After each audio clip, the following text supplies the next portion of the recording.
ৰাজ্য চৰকাৰৰ কৰ্মচাৰীসকলৰ দৰমহা বৃদ্ধিক লৈ তিনিটাকৈ ডাঙৰ খবৰ আহি পৰিছে, য'ত নিয়মীয়া ঠিকাভিত্তিক কৰ্মচাৰী, শিক্ষক, master roll casual fix pay, work charge কৰ্মচাৰীসকলৰ দৰমহাক লৈ এই গুৰুত্বপূৰ্ণ খবৰ আহিছে। সবিশেষ আপোনালোকক জনাব বিচাৰিছোঁ, ভিডিঅ'টো প্ৰথমৰ পৰা শেষলৈকে চাই থাকিব। জনাব বিচাৰিছোঁ প্ৰথমটো গুৰুত্বপূৰ্ণ খবৰ, গ্ৰেড পে বৃদ্ধিক লৈ মুখ্যমন্ত্ৰীলৈ পত্ৰ প্ৰেৰণৰ কাৰ্যসূচী লোৱা হৈছে। 8,700 টকাৰ গ্ৰেড পে ঘূৰাই দিয়াৰ বাবে দাবী উত্থাপন কৰা হৈছে।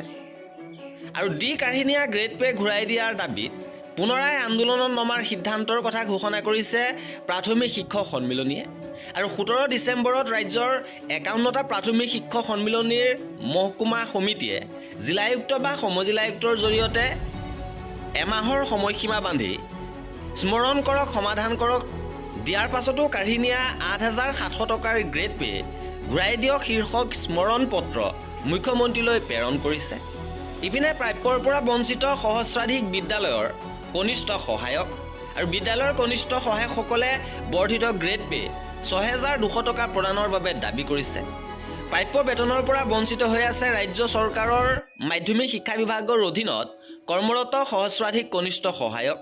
আৰু চৰকাৰে নিৰ্ধাৰণ কৰা গ্ৰেড পে অনুযায়ী কনিষ্ঠ সহায়কসকলে আজি পৰ্যন্ত লাভ কৰা নাই দৰমহা।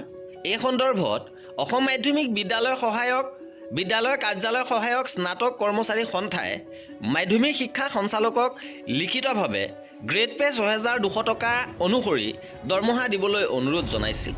কিন্তু আজি পৰ্যন্ত মাধ্যমিক শিক্ষা সঞ্চালকালয়ৰ সঞ্চালকে নৱনিযুক্ত কনিষ্ঠ সহায়কসকলৰ বৰ্ধিত গ্ৰেড পে অনুসৰি দৰমহা প্ৰদান নকৰিলে।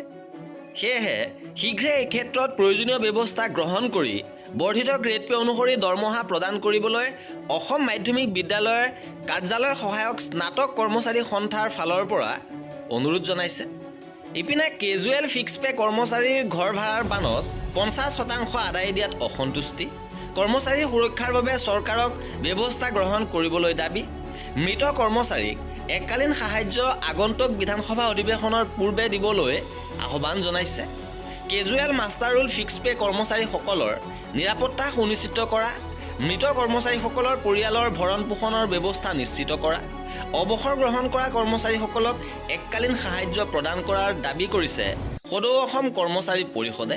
শেহতীয়াভাৱে গুৱাহাটীৰ খানাপাৰাস্থিত পশুপালন আৰু পশু চিকিৎসা বিভাগৰ খেলপথাৰত সদৌ Assam fix pay master roll casual কৰ্মচাৰী সমন্বয়ৰক্ষী সমিতিৰ উদ্যোগত অনুষ্ঠিত বিশেষ অভিৱৰ্তনত এই কৰ্মচাৰীসকলৰ সুৰক্ষাৰ বাবে চৰকাৰক ব্যৱস্থা গ্ৰহণৰ বাবে দাবী উত্থাপন কৰা হৈছে।